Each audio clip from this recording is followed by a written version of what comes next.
കഥ എന്ന് പറഞ്ഞാൽ നമ്മൾ ഐതിഹ്യമാണ്. ഈ കഥയിൽ ചോദ്യമില്ല, എന്തുകൊണ്ട് സംഭവിച്ചില്ല എന്ന് ചോദിക്കരുത്. കഥ തുടങ്ങിക്കഴിഞ്ഞാൽ ഒരു കർഷകൻ നിങ്ങൾ ഇടയ്ക്ക് എന്തെങ്കിലും സംശയമുണ്ട് ചോദിക്കരുത്. കഥയുടെ റിലേ പോകും, എൻ്റെ റിലേ പോകും, ആളെ കണ്ടറിയല്ലോ റിലേ പോയ ആളാന്ന് ഒരു കാരണവശാലും ചോദിക്കുന്നുണ്ട്. അടുത്ത പിന്നെ കഥയെന്ന് പറഞ്ഞാൽ പരമശിവനും പാർവതിയായിട്ട് കൈലാസത്തിലേക്ക് അവർ ചെറിയ സമുദ്രപ്പിളക്കുണ്ടായി. വഴക്കുമൂത്ത ശിവൻ കൈലാസം ഉപേക്ഷിക്കുന്നു, അവിടെ നിന്ന് ഇറങ്ങിത്തിരിക്കുന്നു. എങ്ങനെയാണ് ദൈവങ്ങൾ പോകുന്നത്? ഇന്നോക്കാറിലാണോ, പ്ലെയിനാണോ? അപ്രതീക്ഷിതമാവുന്നു പ്രത്യക്ഷമാൻ. അപ്രതീക്ഷിതമായിട്ട് കോതമംഗലത്തിന് സമീപം തീർക്കാനും സ്ഥലമുണ്ട്, അവിടെ ക്ഷേത്രമുണ്ട്. ആ ക്ഷേത്രത്തിൽ വന്ന് താമസം ആരംഭിച്ചു. ദിവസങ്ങൾ കഴിഞ്ഞ്, ആഴ്ചകൾ കഴിഞ്ഞ്, മാസങ്ങൾ കഴിഞ്ഞ് ദേവൻ കൈലാസം എത്തില്ല. ദേവനില്ലാത്ത കൈലാസം ശൂന്യമാണ്. അവിടെ കാര്യങ്ങൾ നടക്കുന്നത് ദേവിക്കാകെ സങ്കടമായി, വിഷമമായി. എന്താ ചെയ്യേണ്ടത്? 2-3 മാസം കടന്നുപോയി. 2-3 ദിവസം ക്ഷമിക്കുക, ഇവിടെ പോയി അന്വേഷിക്കാവുന്ന സ്വയം തീരുമാനം ദൈവം. അങ്ങനെ പെട്ടെന്ന് 2-3 ദിവസം കടന്നുപോയി. പല ദേശങ്ങളും പല ദിക്കുകളും പോയി അന്വേഷിച്ചു. ദേവൻ ഇറങ്ങി തിരിച്ചപ്പോൾ 2 കാരണത്താൽ തടഞ്ഞില്ല. ഒന്നാമത്തെ കാരണം പുള്ളിയെ സംബന്ധിച്ചും ചിത്രകോവിയാണ്, മുൻകോവിയാണ്. പുള്ളി ദേഷ്യപ്പെട്ട എന്ന് സംഭവിച്ചിരുന്നു. തൃക്കണ്ണ് തുറന്ന് ഭസ്മായിട്ടു. അതാണ് സ്വന്തം ഭാര്യയെ ദേവിക്ക് പേടിയാണ്. ഭാര്യ എന്നുള്ള പരിഗണന ചിലപ്പോൾ കിട്ടുന്നവരില്ല. രണ്ടാമത്തെ കാര്യം 2-3 ദിവസം കഴിയുമെങ്കിലും വരുമെന്നുള്ള ദിവസം. അങ്ങനെ ദിവസങ്ങൾ കഴിഞ്ഞ്, ആഴ്ചകൾ മാസങ്ങൾ കഴിഞ്ഞ് വന്നില്ല. ദേവിക്ക് സങ്കടമായി, വിഷമമായി. എന്താ ചെയ്യേണ്ടത്? 2-3 മാസം കടന്നുപോയി. 2-3 ദിവസം ക്ഷമിക്കുക, എവിടെയെങ്കിലും പോകുന്ന അന്വേഷിക്കാവുന്ന സ്വയം തീരുമാനം ദേവി എടുത്തു. അങ്ങനെ പെട്ടെന്ന് 2-3 ദിവസം കടന്നുപോയി. പല ദേശങ്ങളും പല ദിക്കിലും പോയി അന്വേഷിച്ചു, കണ്ടെത്തിയില്ല. അവസാനം തൃക്കാരുന്ന സ്ഥലത്തുണ്ട്. ചെന്ന് വിളിക്കാൻ ഭയം. ഞാൻ ആദ്യം പറഞ്ഞ സംഭവം മനസ്സിലാക്കുന്നതാണ് ഭയം. എന്തായാലും വഴി ദേവി ഇങ്ങനെ പെരിയാർ തീരത്തൂടെ നടന്നു വന്ന് ഈ ഭാഗത്ത് വന്നപ്പോൾ നാച്ചുറലായ പാറ നടക്ക് അപ്പുറത്തെ ഗ്യാപ്പിൽ ഇപ്പുറത്തെ ഗ്യാപ്പിൽ വെള്ളം കൊടുക്കുന്നു. ദേവി കുറച്ച് സമയം പാറപ്പുറത്ത് നമ്മുടെ മേട വരിക്കുന്ന പോലെ കുറച്ച് സമയം കൈയെല്ലാം കെട്ടിയിരുന്ന് ആലോചിച്ചപ്പോൾ കിട്ടിയ ഐഡിയയാണ് പെരിയാർ കുറുകെ അണതിർക്കുന്നത്. ഈ അണതിർക്കുന്ന ഉദ്ദേശം വരുന്നില്ല. നമ്മളിപ്പോൾ അങ്ങോട്ട് നോക്കി കിണർ കാണുന്നുണ്ട്. കിണർ കാണുന്നുണ്ടോ? ആ കിണറിൻ്റെ സൈഡിൽ ഒരു തോട് ഒഴുകുന്നുണ്ട്.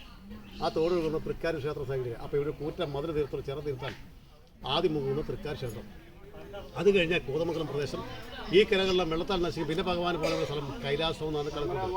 ഇതിങ്ങനെയുള്ള ജോലികൾ ഇന്നത്തെ കാലത്ത് മെഷീനറി ഉണ്ട്. അന്ന് ഇതുപോലുള്ള ജോലികൾ ഭൂതങ്ങളാണ്. എല്ലാ ഭൂതങ്ങളും അതിനകം പറഞ്ഞ് എല്ലാവരും ആയിരുന്നു. ദേവിനെ ആവശ്യപ്പെട്ട് പെരിയാർ കുറേ ആദരിക്കണമെന്ന്. ഭൂതങ്ങളെ തൃസ്തംഗ സമുദ്രമായി അങ്ങോട്ടില്ല ഇങ്ങോട്ടില്ല കളിക്കുന്നവരാ ഭഗവാൻ ശിവന്റെ സൈന്യങ്ങളാണ് ഭൂതങ്ങൾ.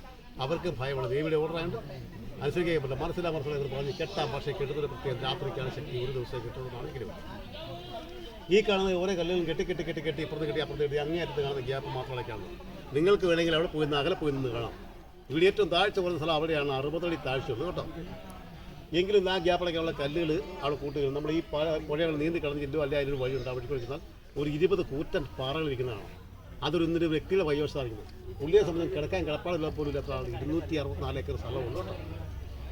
എങ്കിലും ദേവൻ കളിക്കുന്നത് ദേഷ്യപ്പെട്ട് പോകുന്ന ഇപ്പോഴത്തെ അവസ്ഥ സിറ്റുവേഷൻ മനസ്സിലാക്കാൻ ദേവനിങ്ങനെ ദൈവിക ദൃശ്യം നോക്കിയപ്പോൾ ദേവികളെ ഭൂതങ്ങളെ പറഞ്ഞു ഡാം തീർത്തുകൊടുക്കുക. ഇത് പുള്ളിക്കാരുടെ മനസ്സിലായതൊരു പാറയാണ്. വേറെ ആരും സ്വന്തം ഭാര്യ ദേവി തന്നെയാണ്. അപ്പോൾ ഭാര്യമാർ ഭർത്താക്കന്മാരുള്ള പാറ ആ കാലത്ത് തുടങ്ങിയതല്ലേ. ഇത് എത്രയും പെട്ടെന്ന് തടഞ്ഞില്ല എന്ത് സംഭവിക്കും? കോതമംഗലം പ്രദേശം നിർദ്ദേശിക്കും, തൃക്കാർ ക്ഷേത്രം നിർദ്ദേശിക്കും. പുള്ളിയുടെ താമസം സ്വന്തം ഭാര്യയുടെ മുമ്പിൽ പുള്ളി പരാജയപ്പെടും. സ്വന്തം ഭാര്യയുടെ മുമ്പിൽ പരാജയപ്പെടുന്ന എല്ലാ ഭർത്താക്കന്മാർക്കും അത്ര ഇഷ്ടമുള്ള കേന്ദ്രത്തിലുള്ള ഉള്ളവരും കാണും. ബുദ്ധിമാനായ പരമശിവൻ ദേവ നിരന്തരം പാറയുണ്ട്. ആ പാറയുടെ മണ്ടയ്ക്ക് വന്ന് സൈറ്റെല്ലാം വീക്ഷിച്ച് പണികളെല്ലാം ശ്രദ്ധിച്ചു. ഇത് പൂർത്തീകരിക്കുന്നു വന്നപ്പോൾ പുള്ളി ഷേപ്പ് മാറി, രൂപം മാറി. നല്ല അഴകുള്ളൊരു പൂവൻകോഴി രൂപത്തിൽ ഷേപ്പ് മാറി. ഇത് തലവരാരും ബോധം നോക്കുമ്പോൾ അഴകുള്ളൊരു കോഴിപ്പോൽ നിൽക്കുന്നു. 3 പ്രാവശ്യം ചിറകെട്ടടിച്ച് കോഴിയായിട്ടാണ് നീട്ടിയാണ് കൂവി. കോഴി കുഞ്ഞ് സാധാരണ എന്ത് സംഭവിക്കും? നേരം എടുത്തു നമുക്ക് പണി പൂർത്തീകരിക്കാൻ കഴിയില്ലെന്ന് പറഞ്ഞ് ഇട്ടേച്ച് പോയ സ്ഥലത്തിലാണ് ഭൂതത്താൻ കിട്ടുന്നത് പേരുവന്ന്. ഇതാണ് ഇതിൻ്റെ ഐതിഹ്യം. പിന്നെ ഇപ്പോൾ ഞാൻ നിങ്ങൾ ചോദിച്ചാൽ ഞാൻ മൈക്കിൽ പറഞ്ഞുകൊണ്ടിരിക്കുകയാണ്.